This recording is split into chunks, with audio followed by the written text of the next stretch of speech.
Hello, Flat Earth researchers, debaters, and debunkers. The physics and mechanics of flying appears to be demonstrable proof that we navigate and fly on or above a level and most likely stationary Earth. There doesn't seem to be anything that would indicate flying is done around a spherical Earth. Now, even when you ask pilots how they can prove this, all we have is an explanation that goes against what we would usually determine as level. And the way I see it, what is also determined as level from a mechanical and scientific physical standpoint of the level indicated in the flight level indicator that we can see here, which is what a pilot would see in the cockpit with an artificial horizon. And these, of course, have gyroscopes inside them, as you can see here on this cutaway diagram on the right. It's a very, very simple piece of equipment that basically relies on the physics of gyroscopes in order to maintain an indication of level. So the pilot always has a reference for level and then can determine what the attitude of the aircraft is, whether it's pitched up or down from level. Now, the way that gyroscopes maintain their axis of spin in whatever direction they are spun up is exactly why they are used to indicate level inside these flight level indicators. Now, there are arguments about precession of gyroscopes and things like that, but this could be a natural phenomenon that occurs. Either way, that doesn't matter or make any difference to what the gyroscope's job is and how it actually works to continually indicate where level is. And really, that doesn't seem to change. So let's go through a couple of scenarios to illustrate that.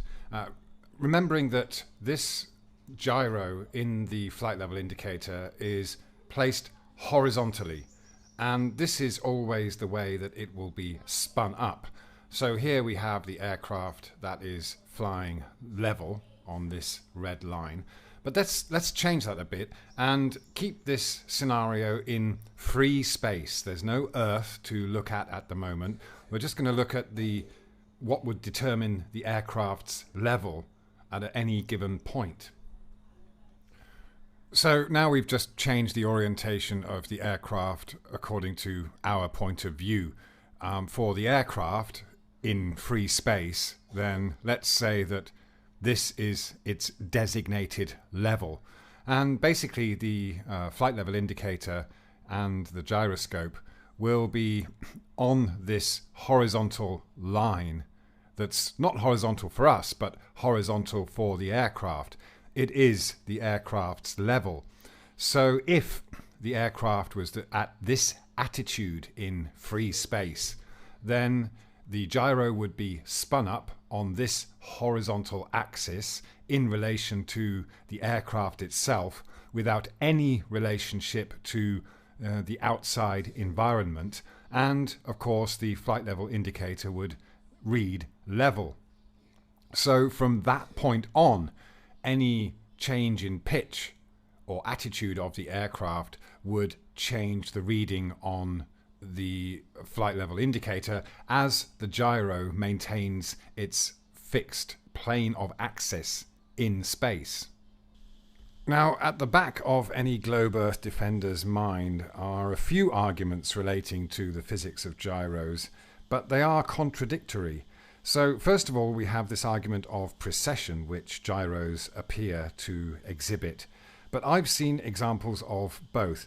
The idea is that gyroscopes do maintain a fixed axis of rotation in space at whatever direction they were spun up in. It could be vertical, it could be horizontal, or somewhere in between. And you spin up the gyro, and once it's spinning, it will maintain that fixed axis. Now, I've seen an example of a gyroscope left on a tabletop for 24 hours and nothing happened. There was no precession.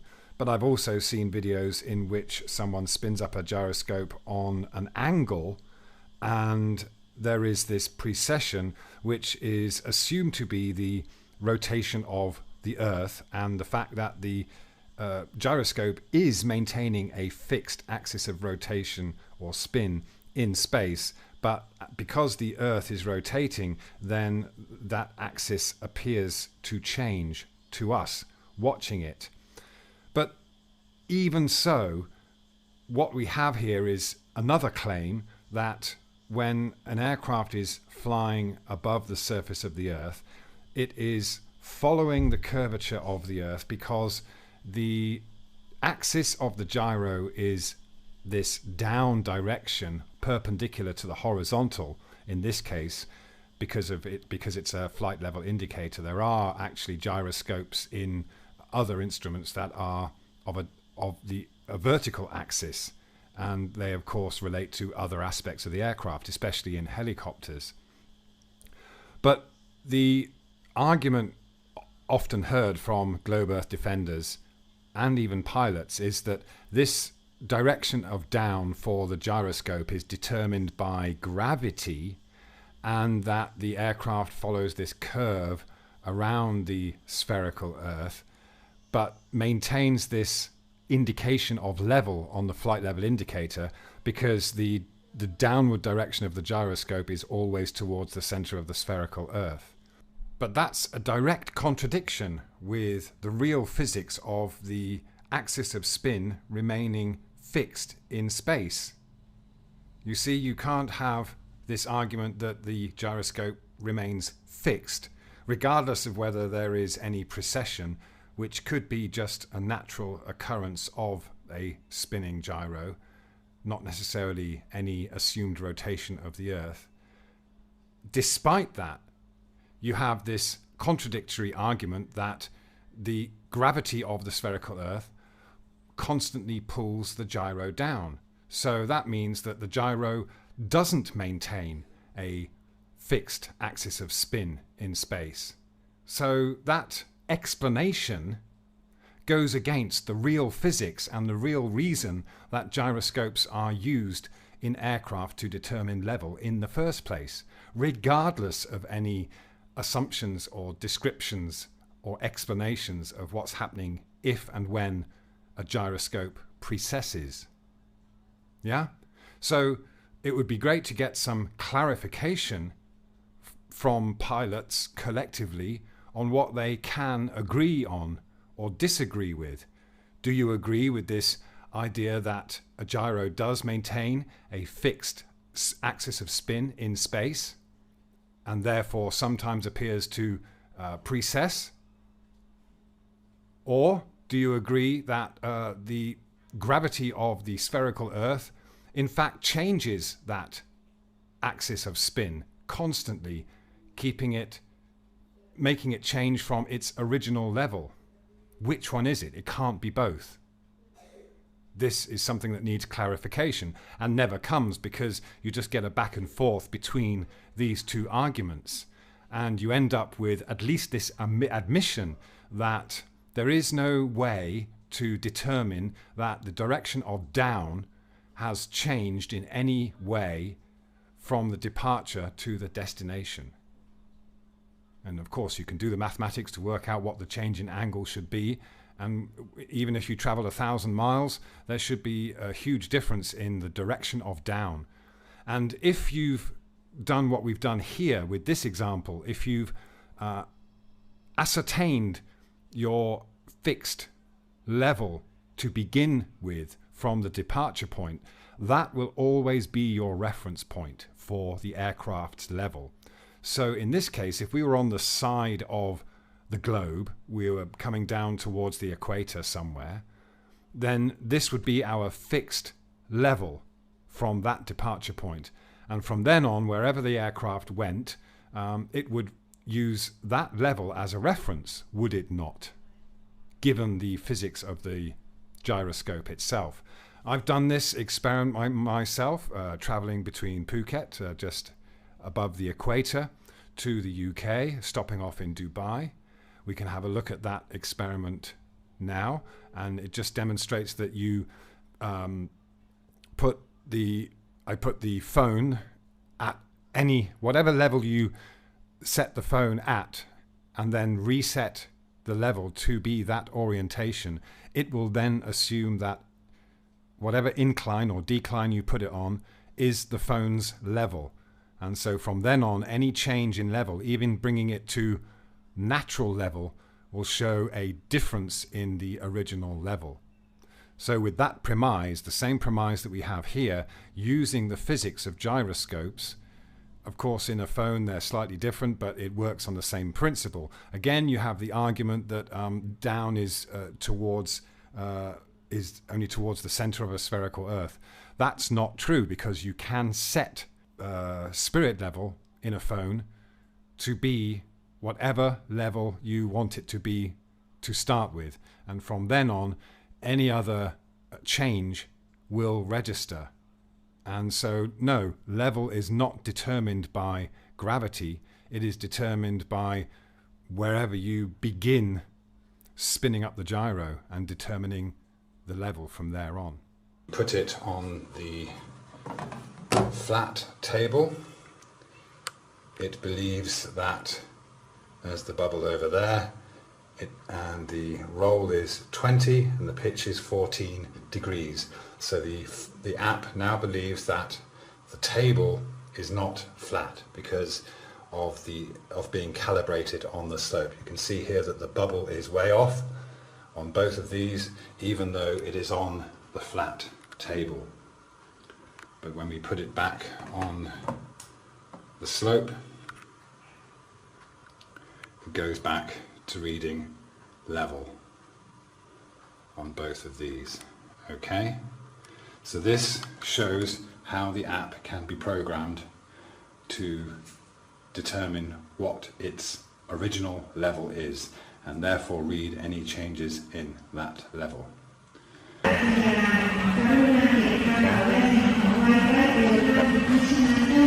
So let's see how it is in Dubai. Alright, I'm at Dubai airport now. We're at the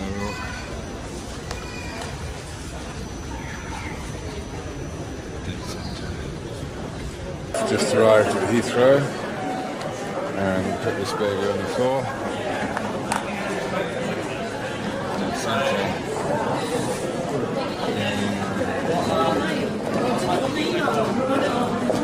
It's still level.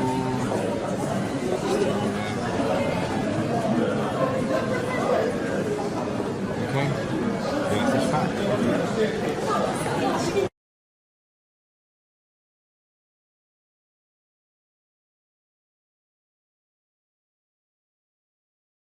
So that was a practical, real-life experiment attempting to measure any difference in the orientation of level assumed to be perpendicular to down towards the center of a spherical Earth. And if we illustrate it on this model here, we can see that we should have seen a vast difference in that direction of down, or the orientation of level. On the left here we have a point representing Phuket, which is at about 7 degrees latitude on the globe Earth, and then London is at about 51 degrees latitude. So we should have seen a difference of 43.7 degrees in the orientation of level between those 2 points.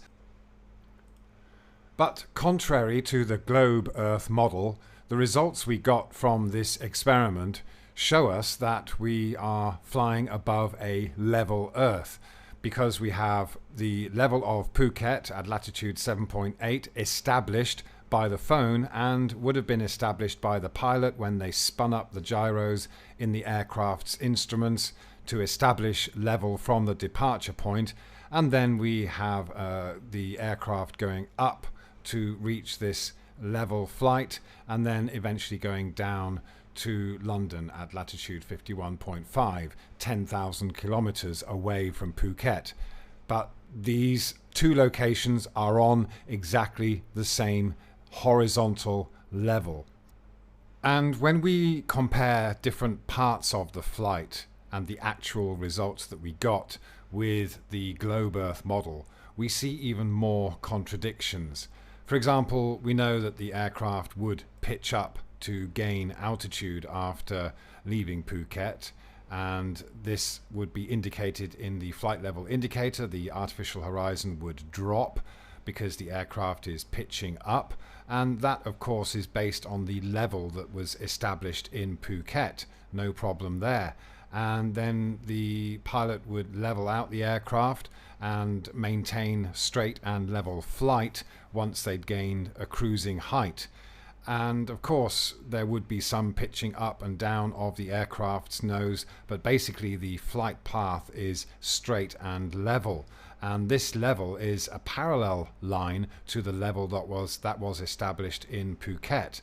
Nothing would have changed because this is all about the aircraft's level. It has nothing to do with whatever ground lies beneath the aircraft, unless the aircraft pitches up or down from the originally established level. So then the aircraft heads towards its destination in London.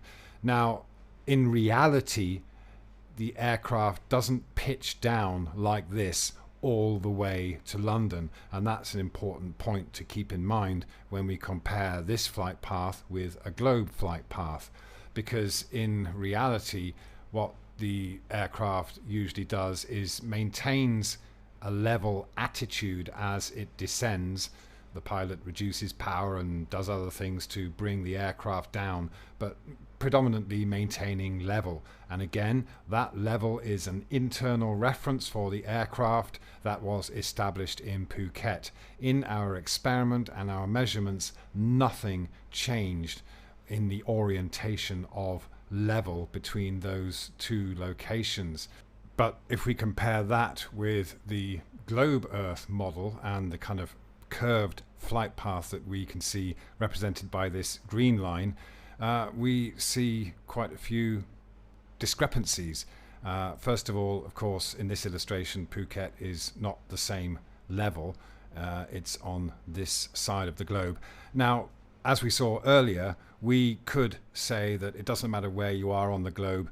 If you establish level to start with, where whatever your orientation in this orthographic view, then that is level for the aircraft. So that's fine. We can say that even though we are at this orientation on the globe, that is our level based on down towards the center of an imaginary spherical Earth and a perpendicular horizontal level. So then we go along this flight path. We're about halfway, and this would be our level that's parallel to the initial level on a level Earth, but this of course is already quite a few degrees difference in the direction of down and the perpendicular horizontal compared to the departure point. And then as we go towards the destination 10,000 kilometers away and about 43 degrees difference from the departure point, we now have the plane pitching down relative to the level that was established over here in Phuket. So with the way we did the experiment and the way that gyros work, we should be able to measure a distinct difference in the horizontal orientation based on this assumption that that horizontal level is perpendicular to down towards the center of a spherical Earth. There should be a way to measure it that way, and those are the results we should have got by the way we measured it with the phone. So as far as I'm concerned, the Earth is demonstrably, measurably a level plane. And anyone who wants to claim otherwise must come forward with a practical demonstration, because no amount of explanations will do.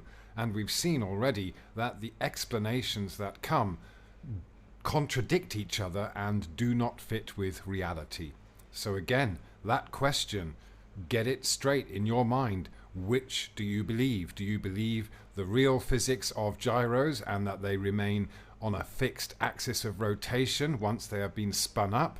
Or do you believe that gyros magically follow some imaginary curvature? If you do believe that, then you're going against real physics and you're going against the measurements that we ascertain from real life. So don't come here defending your belief with models or explanations. They simply will not do against the demonstrable reality that we fly and navigate above a level Earth.